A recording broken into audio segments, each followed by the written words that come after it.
गेलो होतो असताना त्यावेळी मला कळालं की मनोज जरांगे पाटलांची तब्येत खालवलेली आहे आणि म्हणून आज त्यांची तब्येत पाहण्यासाठी, त्यांची तब्येतीची विचारपूस करण्यासाठी, आता शेवटी त्याचा जीव हा तुमच्यासाठी आहे, आता जीव महत्वाचा आहे आणि म्हणून त्या छत्रपती घराणे एक व्यक्ती म्हणून त्या नात्याने मी आज त्याची तब्येत पाहायला आलोय.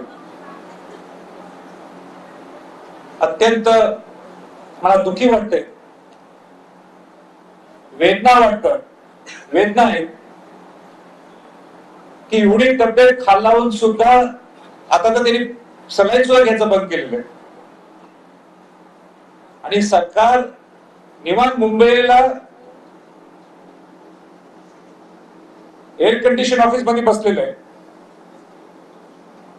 आणि विरोधी पक्षातले लोक सुद्धा ही निवांत जी सगळे जे काही माहोल तयार झालाय किंवा जे काही इथं चाललंय हे नुसतं बघण्याची भूमिका घ्यायला लागलेली आहे. हे चालणार नाही. आज तुमची कॅबिनेट आहे ना, काय टाळा वाजवायचं नाही, काही वाजवायचं नाही, टाळा अजिबात नाही वाजवायचं. काय टाळा वाजवायचा विषय? आज कॅबिनेट आहे ना, घ्या ना निर्णय, बघ हो किंवा नाही म्हणून टाका.